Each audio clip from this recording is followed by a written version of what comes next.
the Gould Mine podcast. So coming back to the pitch process, if you will, right? And specifically to the way that you're underwriting these deals. Yeah. What are the, because we talked about some of it, right? Which is like market growth and economic growth and supply and everything. But like, what else are we looking at when we're underwriting flex industrial? Like what are the I guess, like, what are the unique things that we're looking at with flex industrial versus like other asset classes? Yeah. So there's a few things. So like the biggest strategy is just a mark-to-market strategy, right? Like similar to multifamily value add, like you're going in, you're renovating the property, you're making it look nicer, putting in new flooring, painting the walls, doing some stuff like that to be able to increase and roll it to market. That strategy is pretty simple. The other side of the coin though that we do is ripping out office space. Quite a few of these flex deals were built out as maybe 80 or 90% office over say the last 20 years, back when office was really in style. And so we found that if you go in there and you buy, say, a 75% occupied deal, because that's too much office, you rip out a bunch of office, you can increase the occupancy, which is really interesting. And so you can get really good basis on those deals, which has been a good strategy for us. But overall, I mean, we're going in there, it's simple stuff. It's repainting the exteriors, putting new roofs on, redoing the parking lot, just freshening up the space. I think a lot of times industrial kind of gets left by the wayside as far as like making things nice. But like for the most part, if you have a nice building, you can charge more rent for it, right? And so it's kind of the same in industrial and making things. It's where people go to work every day. They want to have a nice looking spot, nice landscaping, looks not junky. And so that's a big piece of it. It's funny, man. Like some of the simple things, right? It's just like make it look nice and it seems so basic, but it's well, it's also just making tenants be happy because like, especially whoever works there day to day, because a lot of times CEO is the one who does the leasing, but if they're going to hear complaints about your facility all the time from their workers, then they're going to want to move. It's a funny story. We were buying a deal in Kentucky earlier this year, and we're walking through the facility, interviewing, just workers as they were there. So, hey, what do you like about the facility? What do you not like? Anything we can improve?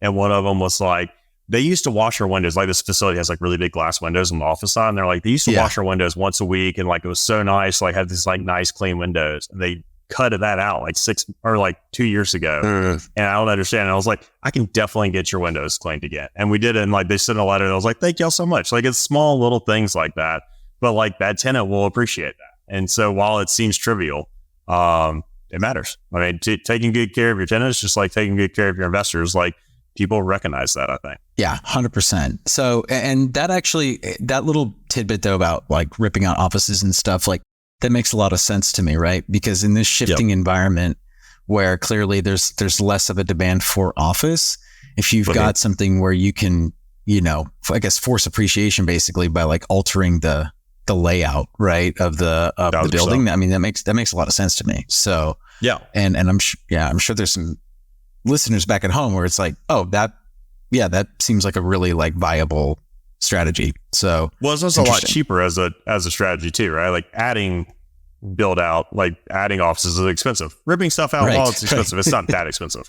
But what some other things we look at when we're underwriting deals, kind of going back to the original question, weighted average lease term, which is called WALT.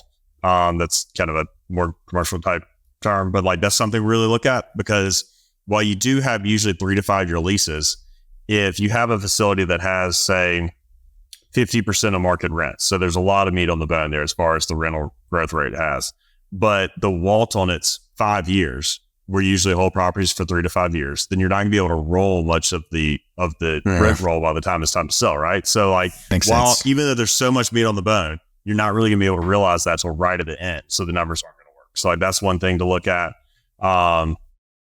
And then also just looking at just general like market fundamentals of like where people are moving within markets. Like we have some assets that are in an MSA that are kind of stagnant, like the Jackson, Mississippi MSA is the capital of Mississippi, about 1 million people that live there.